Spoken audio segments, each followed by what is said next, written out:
Hello everyone, a very warm welcome to you to the Makeup Week.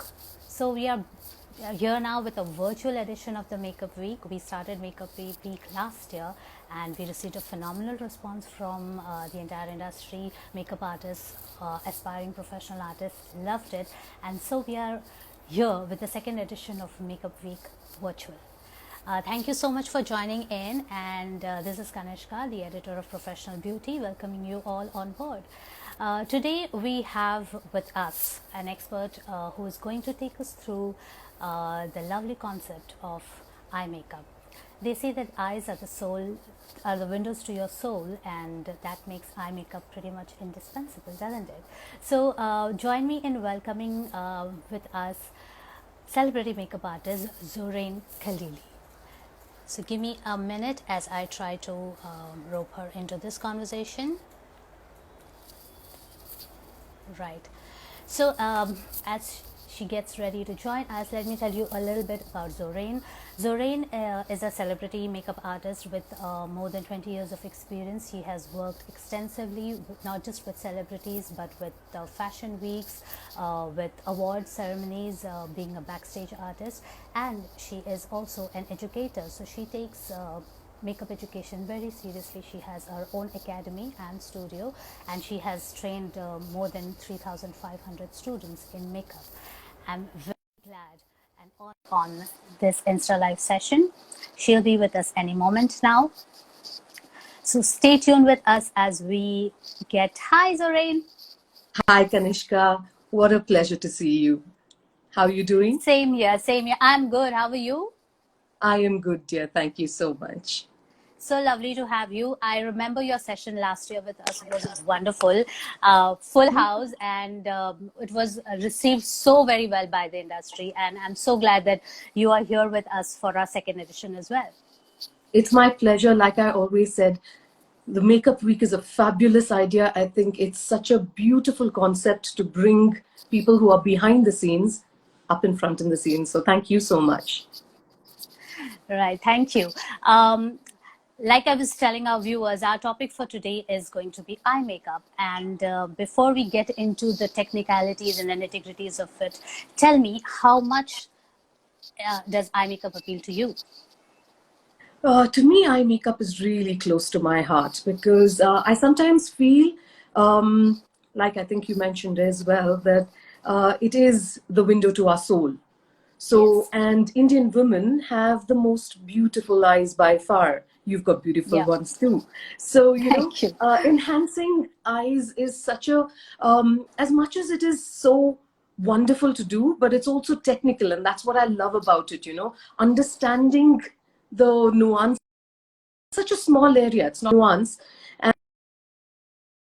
And keeping that and making that enhanced, that's something that really, really, I think I love doing. Great. So let's get down to the whole concept of eye makeup and how to go about it in a step-by-step method. Let's start with prepping up your eyes. What is the best way to prep up your eyes before you start the actual makeup? Fantastic start, I would say, Kanishka, because mainly before you do anything, whether you cook, whether you paint, whether you whatever, I think prepping your canvas is really, really important, and especially for the eyes, because remember, this is a smaller area, very thin skin, so we age faster on the skin. It kind of, it takes to the weather really easily. It can get dehydrated. So prepping it is one of the most important things. And I would say it's very important before you start. Even if you want the colors to show, you need to prep your area around the eyes well. So for starters, I would definitely say, I know you can't over moisturize the area over here because obviously then makeup slips, but I'm talking more so areas under the eye. And a lot of us have fine lines, we have pigmentation. So, these sort of things need a lot more care.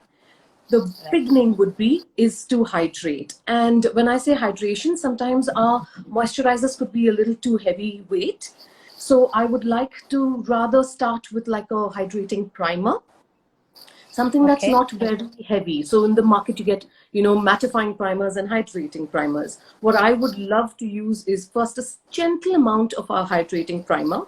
And if someone intends to do a lot of eye makeup, then I think the prep starts even from the previous day or even on a regular basis. Eye creams and your daily night creams are really, really important so that, it Right. keeps the area moist. And then post that, obviously, before makeup, you start with your hydrating primers. That's for the bottom. And Right. we'll get to concealer soon. Apart from that, if there are lines, then you get yeast-based products like line fillers and things like, maybe I could show you some stuff.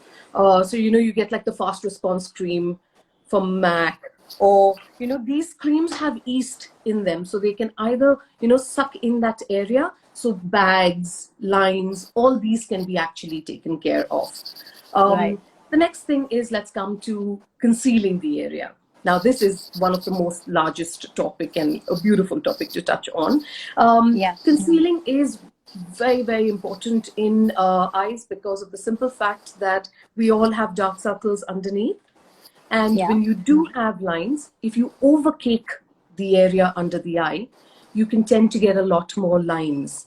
So what's important for you to do is actually use very, very little product, but use a product that can correct the color rather than, you're not looking at over layering, but you're looking at using right colors. So Right. depending on what's the depth, especially for Indian skin, I'm going to cater more to Indian skin here. Yeah. Yeah. What's most important to understand is we use a lot of color correctors like peaches and oranges, which can be mixed into, your concealer colors, and that can enhance the correction. So for correction, basically, if you see a lot of darkness, the deeper the darkness, the more oranger you get, the lesser would be more peacher. Especially for people who are lighter, you would start with peacher. And if the Okay. person goes slightly more deeper, then you'd go into more oranges. And this you can obviously use on the bottom. For the top, you can use your concealer, which normally you would use, and just cover the entire area. So now I'm talking about when you want to do full on makeup. I always believe that giving one layer of concealer on the top of your eyes actually preps the eye. It's like a canvas. So you've like cleared your canvas, you've primed it well, you've put Yeah. one layer of like, a white paint if you had to do a canvas on here. If you did like a concealer, you kind of erase everything so you can start afresh. And that would be your Great. prep. Great. So you prep your eyes, your canvas is ready, and now is the time when you start your showing your creativity. So before we get to that, there are certain things that an artist needs to consider in terms of the skin tone, the color of the eyes, the shape of the eyes. So how do you go about that? So the thing, what we have to understand here is not every makeup. Like if you want to do a smoky eye, you want to do a reverse cut crease or whatever it could be, the formulation or the steps could be the same, but they don't go on different eye shapes the similar way. So it's all about how, your eye shape will actually determine where you place the product, though the steps could be the same. So we have multiple eye shapes that we want to consider when we think of makeup. And we have a basic concept which we can use to all these eye shapes. So talking about eye shapes, obviously we have like, some where the hoods are much more, they droop down onto your lid. So they deep set eyelids. You have deep set, creases where, the eye space is large, but, the socket is inside. You Yeah. have prominent eyes, something like what I have. You have like a deep set crease, which, so your lid space could get slightly covered. Okay, so there are multiple different shapes. And then obviously we have also placements like how far away they are from each other. An ideal placement would be eye space, and that gives you like a perfect spacing. But you can always have wider set eyes or closer set eyes, and there are multiple tricks to bring them in and take them out. So yeah, Right. like we said, totally depends on the eye shape to enhance the eyes, and different techniques for each eye shape for sure. Right. So in makeup, when you're working on your entire face, your aim is to make the face oval shape or heart shape, right? With the contouring and all. So is there any rule of the thumb for eyes like that? That no matter what your shape, this is a specific shape you're trying to achieve? So one of the most basic and the most desired, like we want an oval face, the most Yeah. desired shape is an almond shape. Okay. Where when we say almond, what do we mean? We mean the inner corners are slightly lower than the outer corners. So the eyes are slightly lifted. So remember, anything anti-gravity is always nice because it, pushes up and it makes you look uplifted. So it's like a natural Botox to our face all the time. So Yeah. maintaining that lift to the face or maintaining that lift to the eyes is one of the most essential things that we want to take into consideration. And having said that, sometimes what I really, really think is you can actually make the eyes speak so much that you can, if you're not wanting to show, like some people have skin issues and things like that, when you play up on your eyes, you can actually, take away the concentration from the other parts. So shaping the eye right is very, very important. The other thing that I also feel is it's a twisted concept, but I love this concept, is the fact that you can actually make your eye contour your face, which is Okay. beautiful.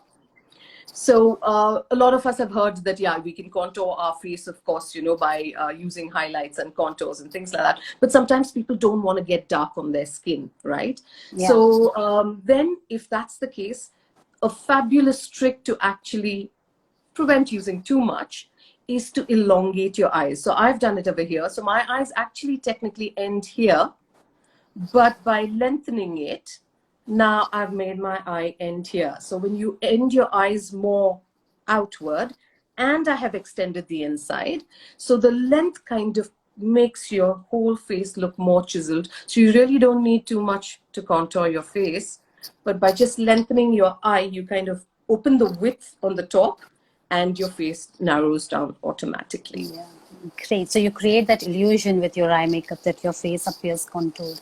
I That's a love the wonderful word that you tip. used, illusion.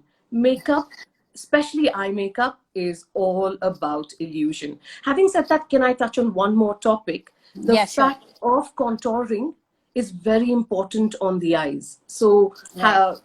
like the entire face, you have to shape the face. If you want to shape a basic eye, it's important to understand areas which will get matte or areas which will get shine. Now, a lot of times people use like one shine shade throughout.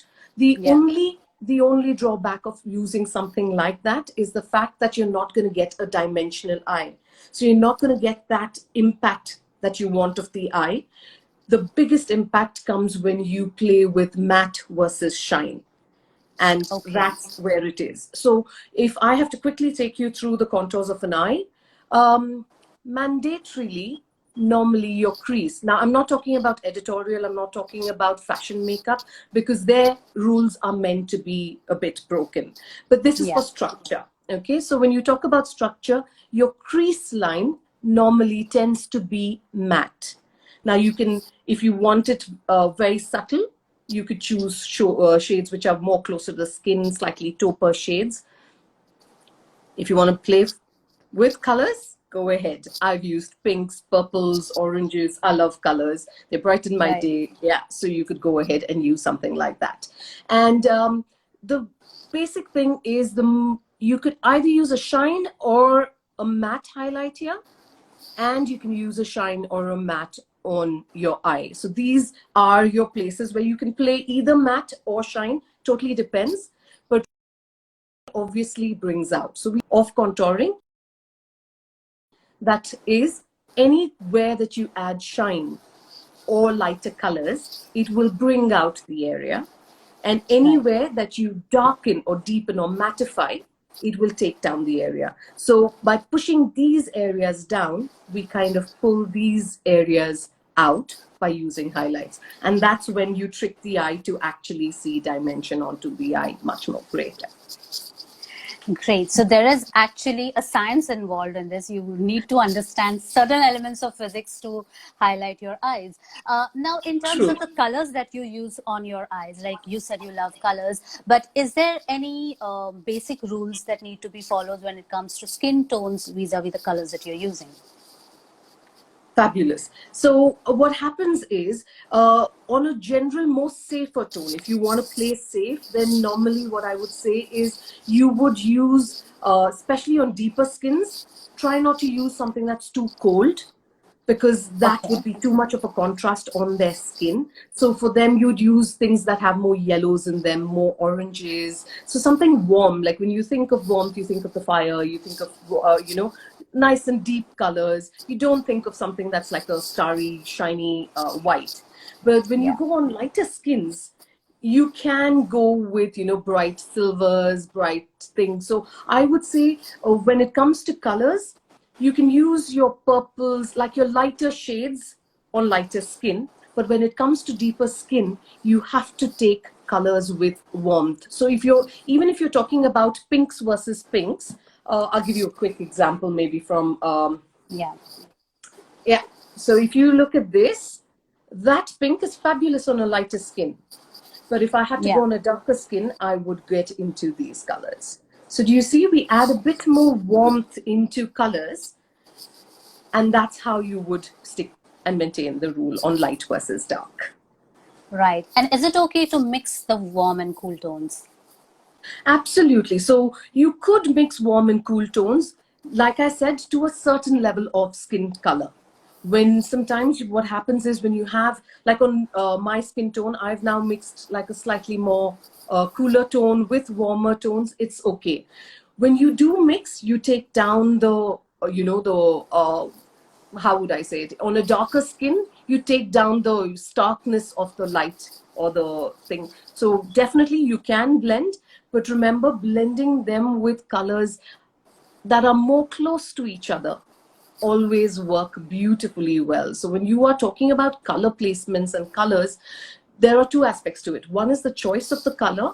And when you choose one color, normally it's just not one color that can do your whole eye makeup. So you have to have ombre colors that are lighter, darker. So, as you blend, the whole thing about eye makeup is it being seamless, not having stark lines and edges, because that makes it very, very choppy. Right. Now let's get to my favorite part of makeup, eye makeup, which is smoky eyes. So how do we achieve perfect smoky eyes? And before you get to that, tell me if only blacks and grays should be used for smoky eyes, or can you do it with any other color? Great. So smoky eye is one of the most, I think, desired makeup looks that everybody has. And so to get easy smoky eyes, frankly, actually, smoky eyes is just a few tricks. Okay, very, Okay. very mild tricks. One is for people who are not too great with gel-based liners. You can use Kajal pencils or gel-based liners. So I will come to the products and give you an entire list. But to Yeah. come to your second question first, is it only black or brown? Not really. So black and brown are more authentic smoky eyes. Those are the smoky eyes that when we say smoky eyes, we kind of relate to it. But it's Yeah. not necessary that those are the only things. You can use a lot more colors, plums, bright pinks. You can use golds. Golds look fabulous, especially on brides. Golds, element of gold looks really, really nice. So definitely, just remember, when you have a lot of eye space, when there are prominent eyes like mine, you can play with a lot more black, browns, because that will recede the eye. So remember, it's a darker color, and we spoke about the concept of light and dark. So Yeah. it will recede back the eye a little bit, so it will take it down. But if you have very small eyes, I would refrain from going into blacks and browns. I would rather do something that is more colorful. So, like a nice champagne added to it, or, a nice warm pink or a purple. Looks really beautiful. Blues, greens, actually. The list is endless to colors. So let's get back to actual smoky eyes. So what is Yes. smoky eyes? So if you actually imagine smoke from a fire, you'd realize that the smoke is more intense towards the fire, but as it goes out, it lightens out. And that is the Right. exact concept that we're going to follow when we do a smoky eye. So when you're doing your smoky eye, the biggest concept is to keep the depth closest to your lash line. Okay. Okay.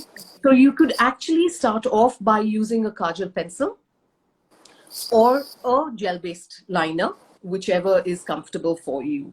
I'm also going to take you through a few brushes while we do this, because obviously this is one of the most important parts. Remember, it's a Yeah. small area of your face, and smaller areas demand smaller brushes. So Yes. once you've done something like a thick line, now remember, you don't have to be really worried about getting like a perfect line or not a perfect line. You can just go for your liner. The trick is not to leave any edges towards the lash line, because once you Okay. blend, you're going to get gaps in between. So try and keep it as close to your lash line, and just get one, like the liner that I've got, just that one thickness of liner. Then you'd use a brush that's slightly more fluffy like this. Okay. If you're doing it on yourself, obviously, you would pull your eye and you would blend that color in.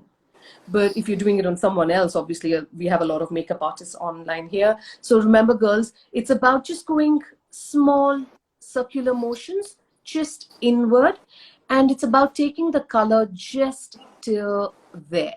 So not going into the crease. You don't want to take the darkness up to the crease, because that means while you blend up, you will get really, really dark.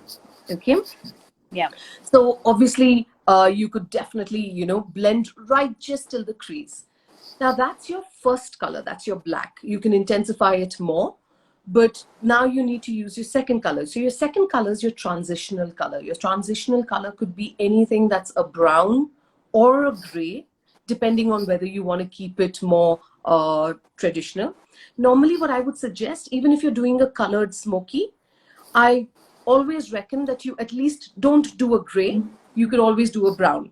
On Indian eyes, I always feel browns with a little bit of red tones added to it create magic on a smoky eye.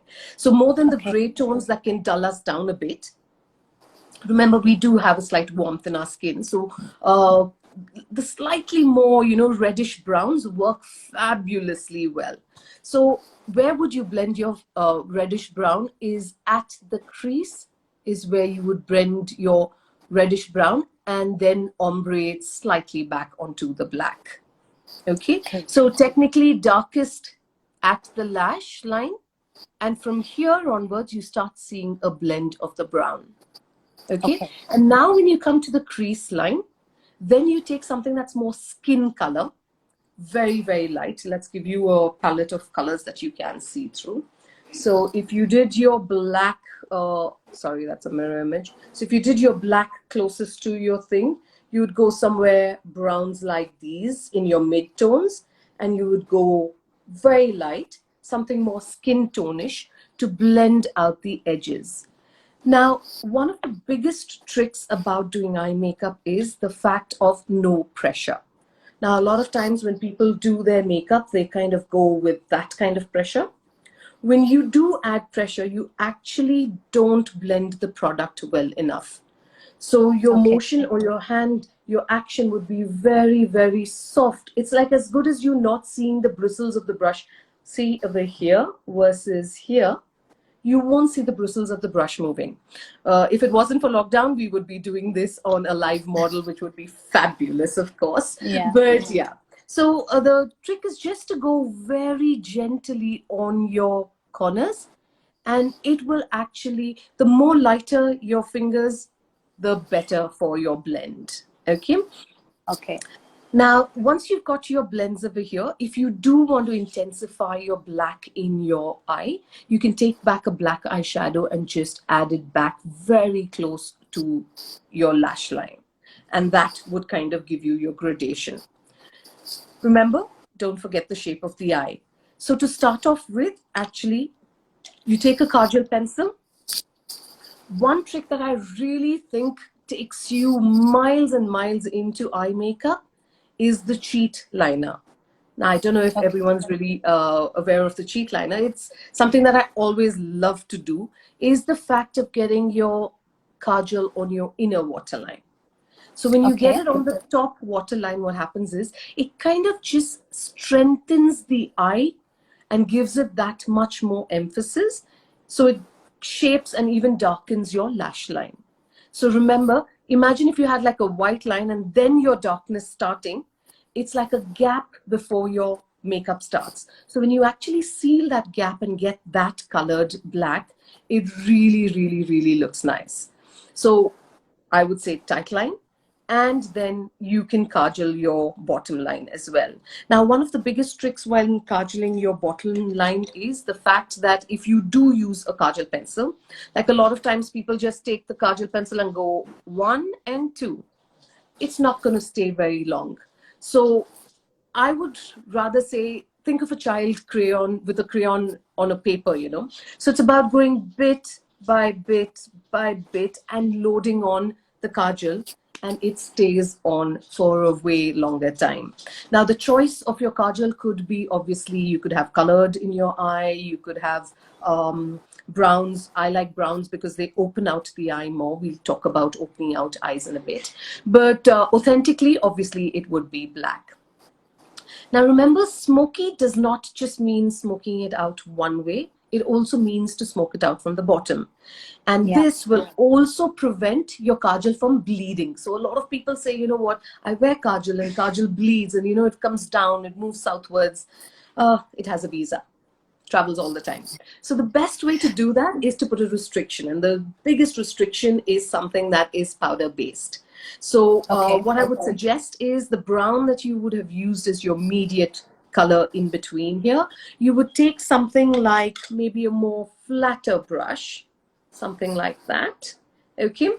And take that brown and go more closer towards your bottom lash. So what happens is, this is like, imagine if I had to put, you know, water, and then if I put powder or sand, the powder or the sand actually absorbs the water and does not let it pass through. That's exactly what the concept is over here, to keep the kajal hanging in. Once we set it with a little bit of powder, it tends to lose its ability to start spreading. So 2 things out of this. 1, your kajal stays in your eye way, way longer than what mostly it would. And secondly, remember, the concept is to bellow out the whole thing, to have beautiful blends. Smokey eye is all about blending. So that would actually create a beautiful blend on the bottom of the eye as well. Now, once you've got your shape in, you've got your blending in, the biggest trick that I normally tell people when they're doing a smoky eye is to first prep your eye, get your base on, get your bases on, create the structure, load it with the colors, and then remove whatever you've done underneath. So I normally would suggest do eye makeup first and then do skin. Now, this is something that I've learned for the simple reason that sometimes we believe that, you know, by just dusting a little bit of powder, we kind of tend to take away the darkness that any of those powders that have fallen.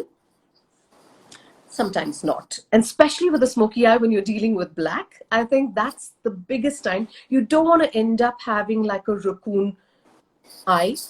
And you've worked very hard to actually clean up the eye under your eyes. So why would you get back dark circles? So the biggest thing is to remove this entire thing. And for that, normally I suggest taking like a cotton bud and just dipping it into your cleanser. For cleansers, I normally would suggest using something like you know, the water and the oil based cleansers, because they actually remove a lot more.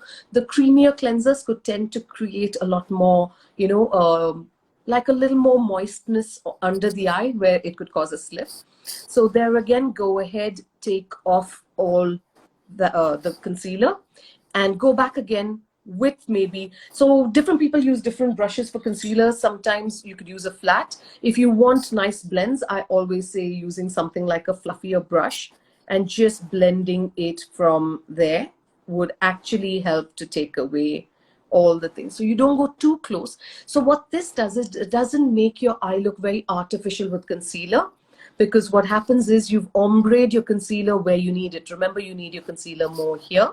So you've ombreed your concealer here and you've taken just a teeny weeny bit up here. So if someone's doing it on themselves, I normally suggest the rule of head up and head down. So when you do your head down, you get a lot more space. When you do your head up, you get space to work on your top. Right. And that could create fabulous eyes. If you do want to add color now, now's the time. Go ahead, just take a color and bang it onto the center over here. And with just one extra step, you could get fabulous, fabulous looking colored smoky eyes. To finish this, of course, you need to curl your lashes and you could wear your false lashes as well. Okay, so we were coming to that. Tell us about false lashes, how to apply, what is the right way of using them.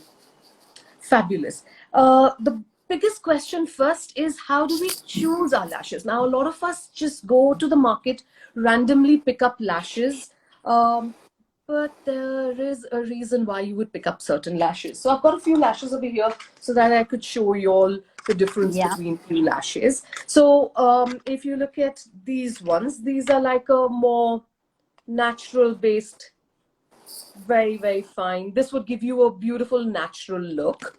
Okay. And contrary to that, you could get something like this. This is a more fuller look. Okay. Yeah. Now, that's one difference of having them lightweight and something that's more intense. But also, they come in shapes which most of us don't tend to notice. So I'm going to show you two shapes, two of the most important shapes rather. Now, if you look at this shape, do you see it goes short, long, and short? Yep. Whereas when you look at this one, it goes short to long. Okay. Right. And there are some that you get that are more so one length. Like if you look at this one, it's just almost one length. You'll always have the inner corner. The easiest way to understand is the inner corner is always smaller than the outer corner. But this is more so one length throughout. Now, why is it important for us to understand these three different concepts? And then you get individual lashes. The thing is, based on the shape of these lashes, you can actually change the shape of the person's eye. Okay. So remember, our main motive was to create almond eyes. And sometimes people, like I do personally myself, have a slight descent in my eye. Okay. Now that comes with age. So there's no running away from that. So what used to be a normal almond before now has slightly moved towards a slightly descent. So remember, when something is going downwards, the logic is you want to lift it. And when you want to lift it, you want to pull it with something upwards. And for that reason, it's always suggested that you use a small to big, because the smaller edge will kind of push this in and the larger edge will pull out your eyes. So if you look at my eyes, this end of the lashes is way longer than the inner corner. Right. When you use the small, big, small, the rounded more ones, they create more rounded eyes. So sometimes people who have very lengthy eyes, you want to shorten the eye maybe. For them, it looks beautiful to use something that is more short, long, short. When you want the doe eye effect, when you want that cute 1960s sort of a makeup done, where you want the eyes to look quite round, you know. You don't want the length in the eye, which is trending now. Right now, the trend is to lengthen the eye. But obviously, when you do error-based makeup, you definitely want to round the eye. You're going to use your short, long, and short. And your one length normally just maintains whatever shape you have. So if you just want to maintain the shape, great, go ahead, use a one length. Okay. So let's talk about actually applying these lashes on. So when you apply the lashes on, now some people ask me questions like, do you, curl these lashes? These lashes, actually all of them, they come pre-curled. Okay. So you really don't need to curl these lashes. What you need to curl is your own lashes. Now, a lot of people don't curl their lashes. When they don't curl their lashes, what happens is you kind of have like an open hole between your artificial and your natural. And that's a big giveaway. So the first thing you would do is obviously use a curler. It's very important that your curler, when you use, obviously all of us have learned to use curlers, never use it very close to your eye. So when you do use a curler, don't go this way because you're going to be very far away. You're not going to curl enough. It's always nice to go from the top, trap your lashes, and then click. Before you press hard enough, please check, or else you may just pinch skin. Okay, so pumping it really hard can actually lift your lashes. That's step number one. Step number two that you'd want to do is to mascara your lashes. So when you mascara your lashes, remember what you would do is basically use it right from the bottom to the top. So when you are going, it would be there and wriggle and take it up. Now, a good trick is to go inward, straight up and outward to maintain the non-clumpy sort of a nice fanned out effect. That really, really helps. One more trick that is fabulous when, if supposing you want to avoid lashes, though I normally don't reckon, I would really, I think a make or break in makeup is your lashes, your eyebrows. So lashes can change the whole thing. So like I was saying, you need to make sure that you get good amount of mascara on. So another trick that you can do is the back combing technique. So something like we'd use on the hair to back comb. Likewise, you could take your mascara, push it up, and then when it's halfway through, you push it back down and then lift your lashes. What this does is coats and fills in a bit more between your lashes and then lifts it. While your mascara dries, normally it has a tendency to kind of like, pull back and give you a good arch. So that's basically about your basic prep to give your lashes your next thing. So when you are using lashes, now remember lashes, it's very important how you take them off the box. Okay, so most lashes are ergonomically placed into their box with a slight dip. My recommendation would always be to keep your thumb and loosen it out from the edge here. So when you loosen it out, what happens is you don't spoil the shape of the lash. Sometimes a lot of like if you're new into makeup, I've seen a lot of my students do this, is they would either pick one of the corner and pull it through this way or reverse. And what happens is it tends to turn your lash upside down. So irrespective of you having a great base, when you place it on, it's going to stand very far away from your own lash. So removal, I would say, is one of the most important things. For those of you who are using, lashes that can have a very thick base, if it's as thick as this, remember you don't need to use anything black on its base spine. But if you're using something that's light and you want, that depth to be added, you can always put your liner onto the spine of the lash. And this way, you actually won't see any, those small little mistakes when you don't get it very close. Yeah. The next thing so is when is the obviously when right you're time doing to put the eyeliner on the lashes? the eyeliner before would application? I would definitely do eyeliner before.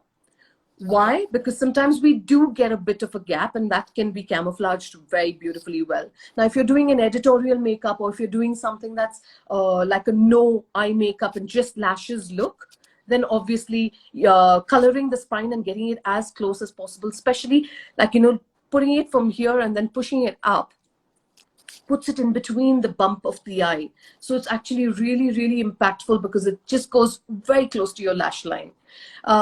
But if you're doing a bride or anything like that, don't really bother about it, because if you did miss a area, filling it in with liner is very difficult after that, and it's a big telltale. So logically, just go for your liner, finish your liner, and then go ahead with your lash. Now, when you're doing your lashes, it's very important to obviously check the size of your lash. Now, remember, these come in standard sizes. So if the lash goes anywhere beyond here and comes down, so when you look straight, and if you can see your lash come down here, remember you need to cut your lash. Right. Because what would happen is the downfall of having long lashes is they could droop the eye back again. So it's important that, they just stop right 2 lashes before your original lash, because remember they have a length to it, and the length will actually cover the whole length of the eye. So just about a hairline or 2 hairline before your own original lash is where your lashes should end, and therefore it will lift the eye. Now, the next step is to get some glue on. Now, it's very important that your glue is very, very good. Now, most of the makeup artists use Duo, which is a fabulous glue to have. Another one of my personal favorites is Adele. They do come in also like a black and a white.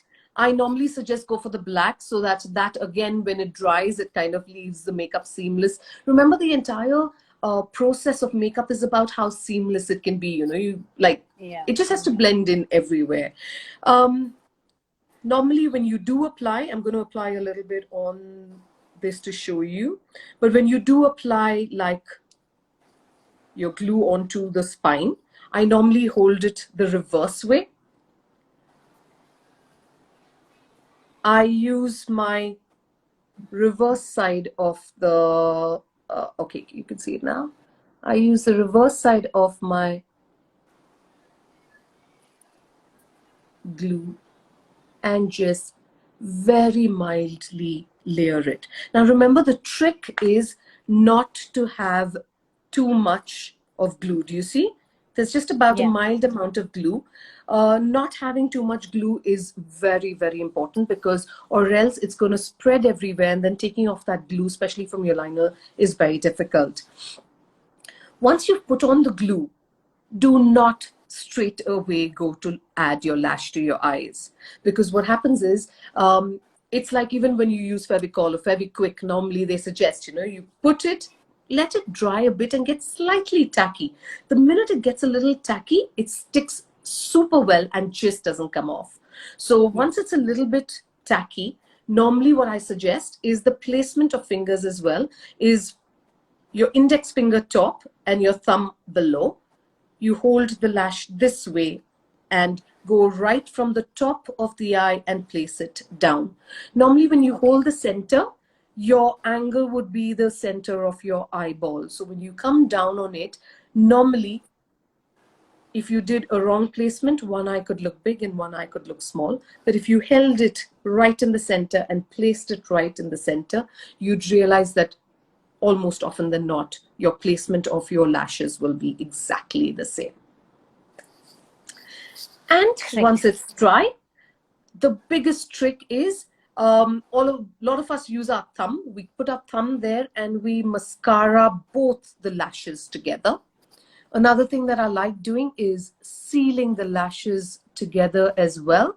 So basically by pressing them together, you kind of seal them and then you lift them and your lashes are on.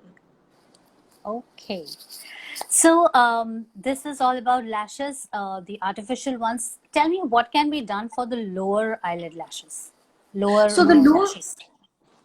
This is one of actually a very ignored sort of a thing. We're so normally used to putting mascara on the top that we don't put on the bottom. But remember, if you are going to add false lashes on top, it's going to look a little unbalanced if you didn't add a little bit of the color on the bottom. So a good trick would be is to not really load your brush, use very little, and just actually basically go downwards and just straighten your lashes.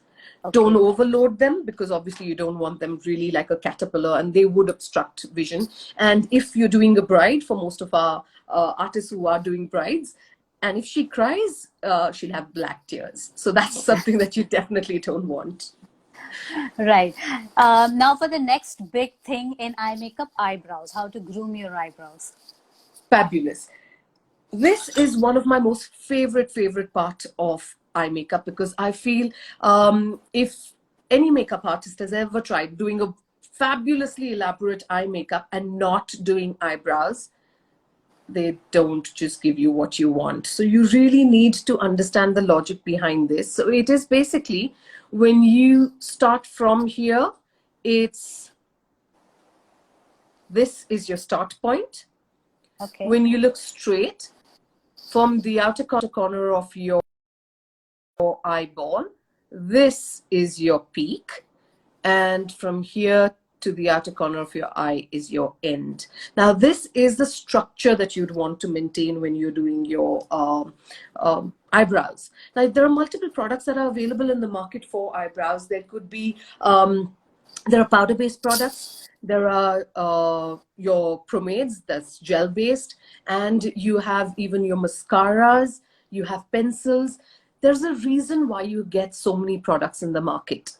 Now, powder products, remember, they're fabulous for very, very beautiful, natural looking eyebrows. And the only thing is they do not stay for a very long time. If you are a person who's very sweaty on your face, or you're going to keep rubbing your areas, they do move. If you do have very scant eyebrows, I would always recommend that you go ahead and use pencils, because pencils come with sharp tips so that you can actually get fabulous strokes and it looks more hair-like rather than looking like a block. Okay. Right. When it comes to the gel-based, what's really important is when you're doing eyes like this, you have to have intensity up there. So gel-based gives you that super finished, sleek look, really nice. Mascaras, clear ones, set it in place. You get colored mascaras that can match your hair. So if you do want to match your hair, you could. But remember, I sometimes feel that a slightly darker brow always works nice with your colored hair. And the next thing is the choice of the color. Always maintain any brown which has a gray element in it. So maybe I could show you a color. I'm just using one palette as a referral point so that I'm not confusing people, but something like that. Do you see how gray it looks? It's a brown, but it's a gray. So these gray browns are fabulous because what they do is add, but they don't make it like a block. Now for the technique. Remember, the first things first is to go ahead, use something. Obviously, your spoolie is one of the best things you could do, and you need to have something that's really, really a little hard, unlike softer brushes that you use as your liners. Yeah. Yeah, so you could go ahead, brush your hair outwards. Start from the base. Now remember, sometimes we use more than 2 colors to do our eyebrows. If you wanted a very natural finish, I would keep these areas slightly darker, but I would keep this area way more lighter. So keeping 2 brow colors really works fabulously well. So you do your lighter shades on the inside and your darker shades on the outside. Why is that, Zorain? How does that help? Because if I did get a darker shade here, what would happen is it becomes like a box. Now, the worst thing that you have is to have, now, if you look over here, you can see hair like strands, right? Yeah. You don't want to create a box on the inside, because if you did create a box on the inside, it's going to be really, really artificial. So what you need to do is make sure that this is stark, because that's generally how your eyebrow is. The rest of it is quite stark and well done, but the insides are a little more just lightly blended. So use your lighter colors towards the inside and darker colors towards the outside. When I start my brow, I normally start with like a good impact just over here and a good impact just over here. So what happens is these are your main areas that can actually shape your brow and get a fabulous tip on the side.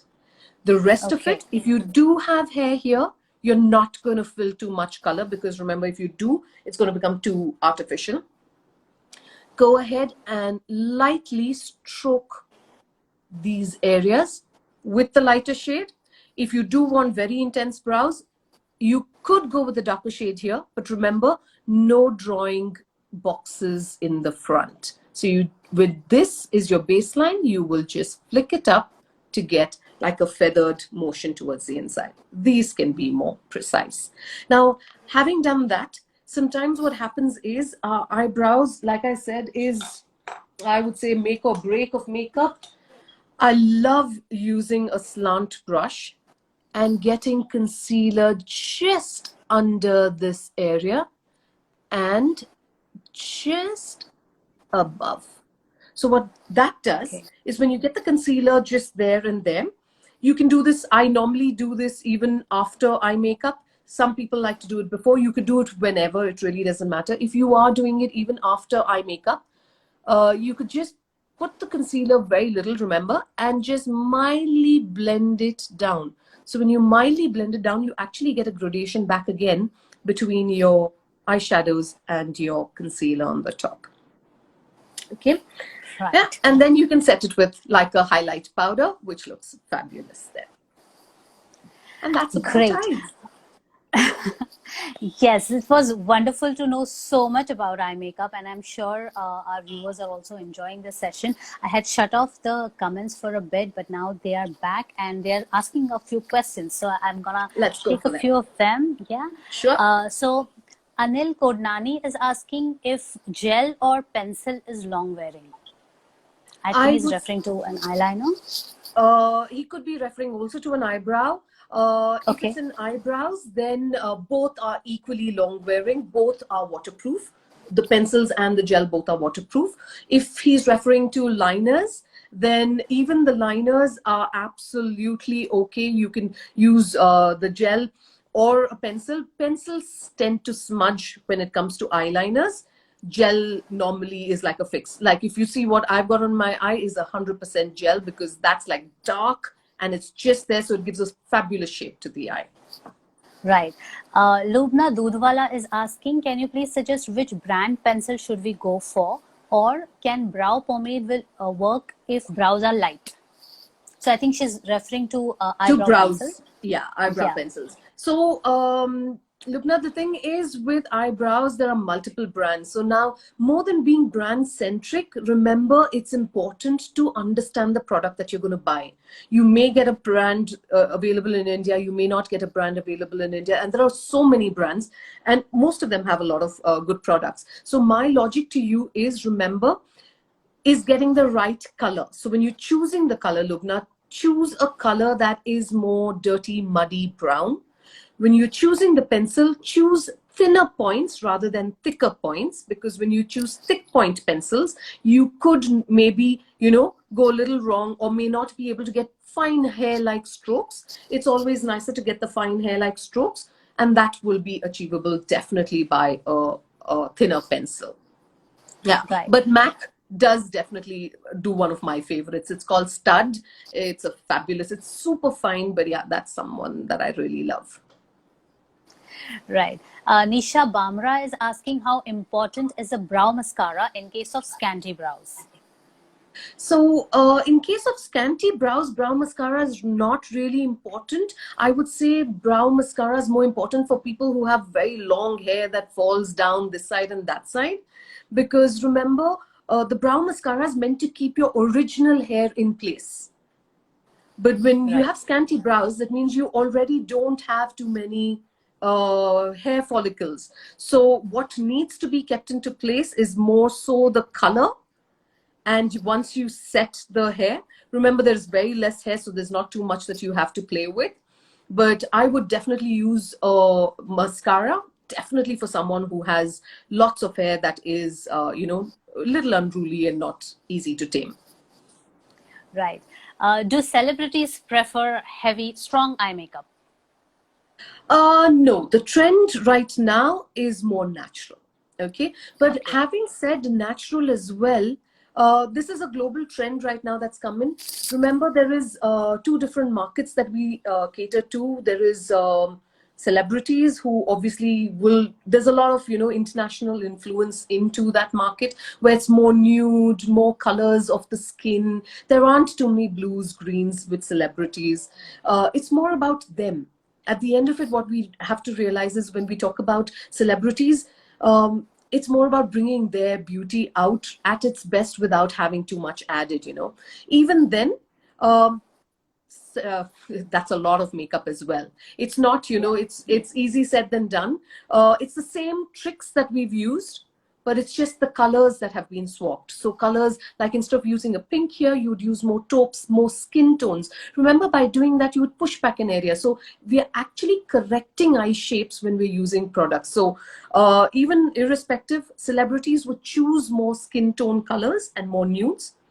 But yeah, they're not into very loud colors. Right. The next one is an interesting question. Whether lashes work with dark circles and what kind of primer should be used to cover up eye bags? Okay, great. Number one, lashes don't influence your dark circles. So dark circles are on your skin. And remember, a lot of people even sometimes ask me, is Kajal going to look bad on dark circles? And my only logical answer to this is, remember, the kajal is darker than your dark circles. Your lashes are darker than your your dark circles. So you're taking attention away. Now, we're not going to always have superbly done dark under eyes. You Yeah. could have an element of dark circles still left, but when you beautify the rest of the eye, your attention diverts from your dark circles to the more beautiful aspects like your kajal, your lashes. So no, they don't add. Sorry, the second part of the question was a primer for the under eye? Yes, under eye bags.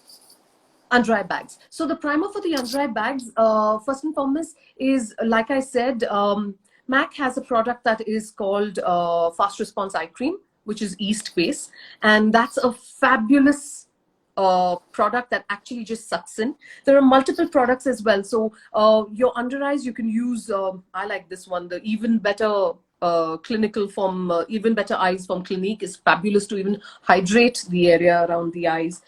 If I am wanting to use a primer under the eye, I would use anything that's a lightweight. You could go from like a NYX hydrating, the Touch primer is fabulous.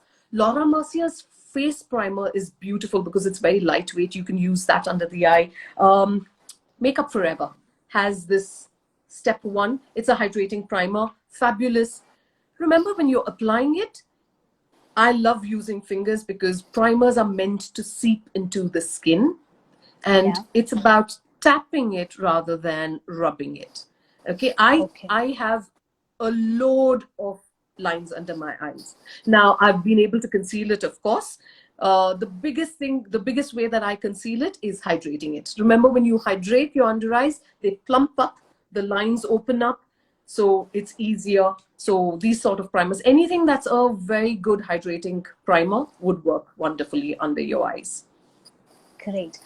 Next question comes from makeup artist Irfat. What is the trick to achieve winged eyeliner for hooded eyes? Okay, so one of the biggest things with hooded eyes is you don't do winged liner. Now let's understand the concept of hooded eyes. Hooded eyes are when your lid space comes down onto your eyes. Now when it comes down onto your eyes, remember, when you close the eye and put a liner, you're going to get a beautiful wing. But when you open it, half the eye is here, but half the eye is covered by your crease, and that kind of divides it and creates a step up and step down liner.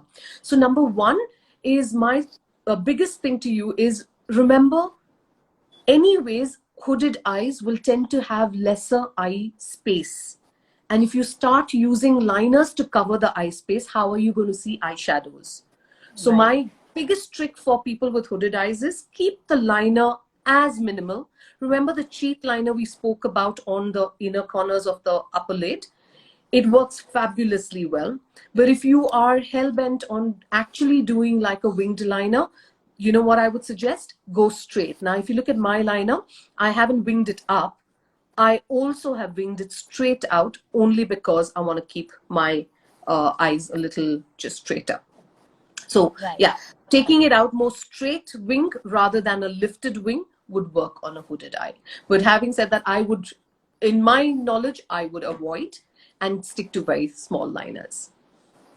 Right. Can you give us some product recommendations now?